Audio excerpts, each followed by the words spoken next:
The Lord be with you. And with your spirit. A reading from the Holy Gospel according to Luke. Glory to you, O Lord. When Jesus looked up, he saw some wealthy people putting their offering into the treasury. And he noticed a poor widow putting into small coins. He said, "I tell you truly, this poor widow put in more than all the rest, for those others have all made offering from their surplus wealth. But she, from her poverty, has offered her whole livelihood." The Gospel of the Lord. Praise to you, Lord Jesus Christ. Please be seated.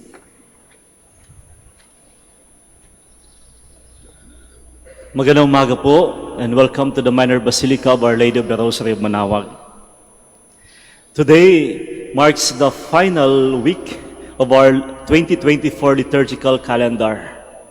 Sapagkat pagdating po ng linggo, magsisimula na po yung 2025 liturgical calendar.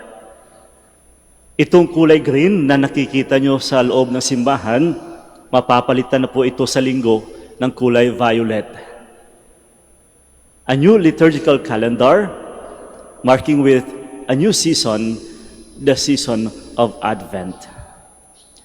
And on this final week as well, this will also be the ending of the month-long celebration of pananabangan of our diocese, the Archdiocese of Lingayen, Dagupan. Dito po sa aming diocese, we always declare the month of November as the Pananabangan month.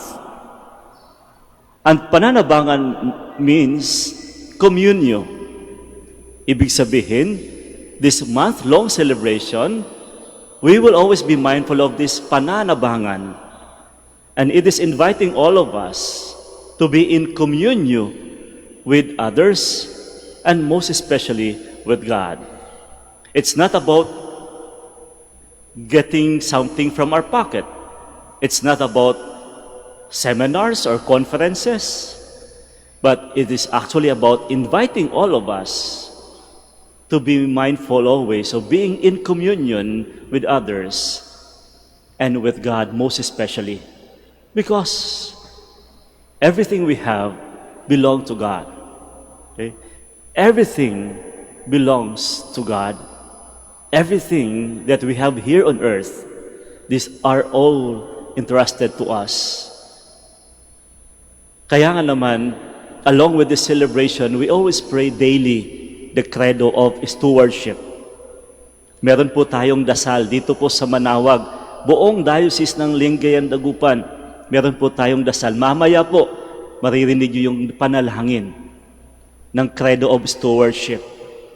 As I have said, along with this reminder of being in communio, we are also reminded that everything belongs to God. And we have to take care of these things.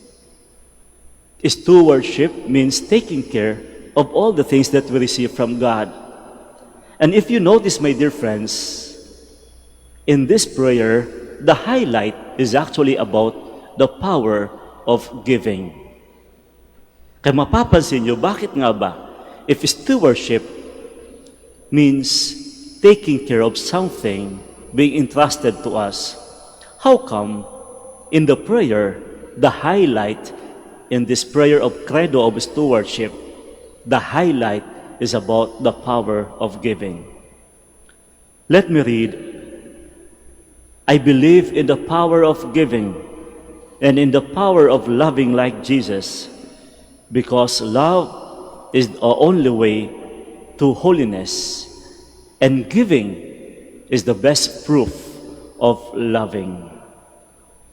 Stewardship, after all, has to begin with generosity. It's not simply about giving. It's about giving with all your heart. Yun ang tinatawag na generosity. Hindi lahat po ng pagbibigay means generosity. You can only be generous only if you do it with all your heart.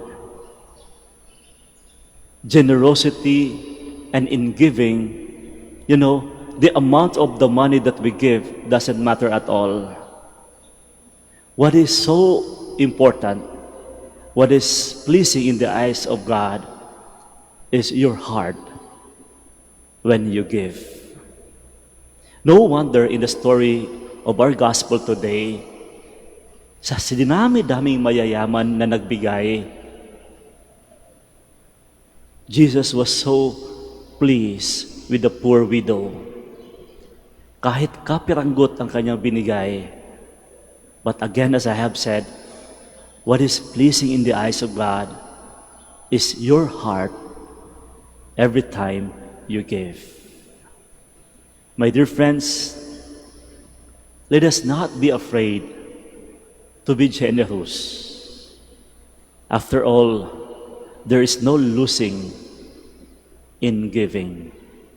There's nothing to lose when you give. Actually, mas mahirap pa nga eh. Mas mahirap yung masyadong abunda. Sabi nga nila, the more you have, the more difficult for you to become generous. Kaya the tendency, you only give the surplus that you have. But the lesser you have, it's easier for you to be generous. Again, as we end this final week of our liturgical calendar and prepare for the new season, the Advent season, at the same time, in solidarity with the Archdiocesan celebration of Pananabangan, we are invited to be a good steward. And stewardship will always begin with the generous heart. To be generous, to be kind, to be charitable, and let us do it with your heart. Again, let me read something from the prayer.